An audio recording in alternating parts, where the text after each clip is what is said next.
काली काली वो मजनू खड़ा जवाब किताब तुम्हारे हाथ नहीं इनके खड़वाली ये बस मेरे अखियां नाद देखो कसम खुदा दी दवे तो होश संभाली पढ़ लो कथे मजनू लैला काली मथे मजनू फिर जवाब दिता ये मसल खेदा कुरान किताबों से मसल खेदा खती कतबी उठाही में पढ़ दिठा मैं द यार द औखा झटी यारी लावण तोड़ निभावण से कुटीर उस्ताद द दसे नाते बेगानू की वे डोड़ा सुल्तान बाहू फैली दीन ईमान को कसे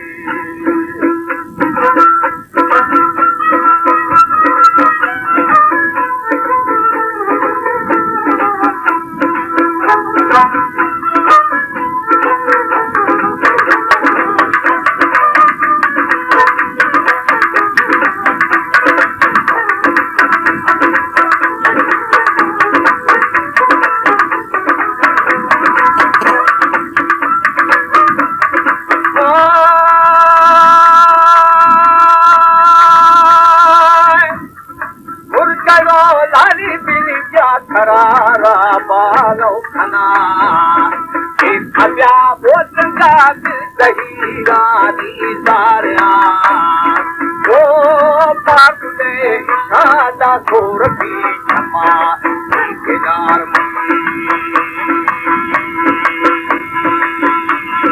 शेख ने भूगो तेरी थमी है पुरबाना हमार खना मानो बंदगी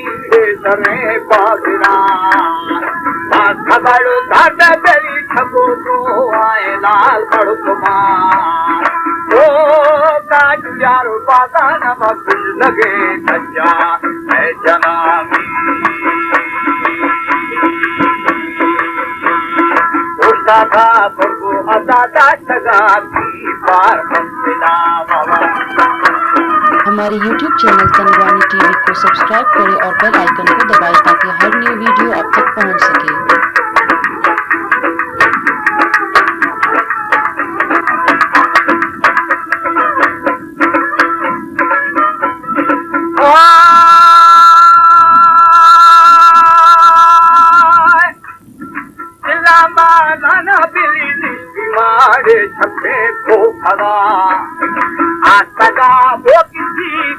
माशारे सबो अंधारा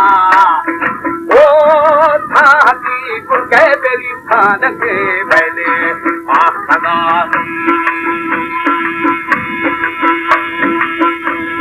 वाइल मना चिने छोरा दफरुआ मन दिता थना आखने वो थमी में दिले बम्बाला बगी रे बम्बाला निका खदा थर सैलानी फकी ओ ठोकमा गोशाला कठोती खदो ये दफेंदी तो सही बंदा बेरी जिंदगा आरा बन है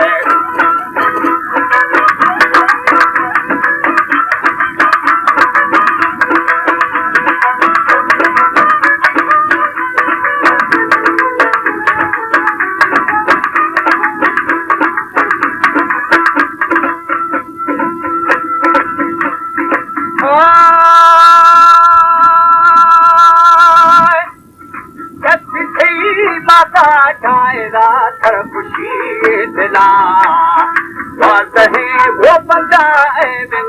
तेरे अंगवा ओ समृद्धि ठोकी मेरी छो सतार लगी आखवामी हर कोई 10,000 बंगुली की आँख है ना बना खड़ोगी आटा सगाड़े दुखाने दुआ मोटा भी सब गिरो छोटाड़िया जना समीती नरमे में जुदा वो बशे अंतगामी मुस्तिका दिए अदारुल सभा छापी हमें दवा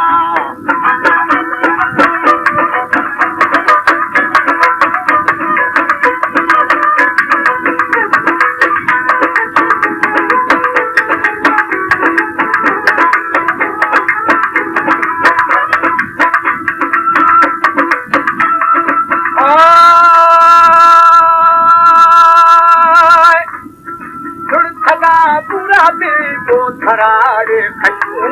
जरा लबे भोपिया समोसी मसर कीड़ा झरा ओ सिक्की थमिए मना तलाड़े जाबो आजनामी मेरा मई दुसा अदा डोड थोड़ो हरो हमें सरकारी संगबा भोग पाया सही सैला दो मंगोरी ओ करता था नानी तेरी आंख में भरे संगति में जान था कि गोरी किस तरह पाना